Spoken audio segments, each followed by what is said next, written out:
హైదరాబాద్లోని సరోజినీదేవి కంటి ఆసుపత్రిలో తొలి Florence nightingale continuing nursing education కార్యక్రమం నిర్వహించారు.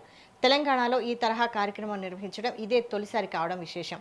ఈ కార్యక్రమంలో పాల్గొన్న నర్సింగ్ అధికారులకు తెలంగాణ రాష్ట్ర నర్సింగ్ కౌన్సిల్ 5 క్రెడిట్ అవర్ పాయింట్లను కేటాయించింది. నర్సింగ్ విద్యలో నైపుణ్యాభివృద్ధి, వృత్తిపరమైన సామర్థ్యాల పెంపు, ఆధునిక వైద్య సేవల్లో నర్సింగ్ సిబ్బంది పాత్రను మరింత బలోపేతం చేయడమే ఈ కార్యక్రమం ప్రధాన లక్ష్యమని నిర్వాహకులు తెలిపారు. నర్సింగ్ వృత్తిలో నిరంతర శిక్షణ, నూతన పరిజ్ఞానం అందిపుచ్చుకోవడం ద్వారా రోగులకు మరింత నాణ్యమైన సేవలు అందించవచ్చని వెల్లడించారు. మీకు చాలా సంతోషంగా తెలియచేస్తున్నాను.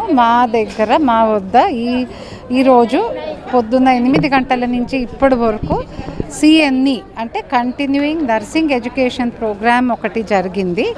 ఇందులో దాదాపు 200 కంటే ఎక్కువ మంది పాల్గొన్నారు. ఇది ఇట్లాంటిది గవర్నమెంట్ సెక్టర్లో జరగడము ఫస్ట్ సిఎన్ఈ. నర్సింగ్ ఆఫీసర్స్కి కూడా ఒక అకాడమిక్ ప్రోగ్రామ్ అనేది చేయడము చాలా అవసరము, చాలా ఇంపార్టెంట్. అది మేము 4-5 డేస్ టైంలో సాధించాము. మాకు నర్సింగ్ కౌన్సిల్ వాళ్ళైనా, మా superior officials, DME sir, commissioner family welfare, health secretary madam అందరు చాలా ఎంకరేజ్మెంట్ ఇచ్చారు. మా నర్సింగ్ స్టాఫ్తోనే మేము క్లాసెస్ చెప్పించాము. వాళ్ళు కూడా 4 రోజుల్లో వాళ్ళు చాలా చక్కగా ప్రిపేర్ అయ్యి పవర్ పాయింట్లు చేసి చాలా బాగా చెప్పారు. సో మీ అందరికీ చాలా సంతోషంగా ఈ విషయం తెలియజేస్తున్నాను. మీకు చాలా సంతోషంగా తెలియజేస్తున్నాను.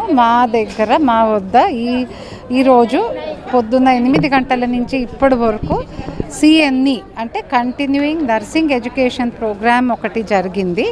ఇందులో దాదాపు 200 కంటే ఎక్కువ మంది పాల్గొన్నారు. ఇది ఇట్లాంటిది గవర్నమెంట్ సెక్టర్లో జరగడము ఫస్ట్ సిఎన్ఈ.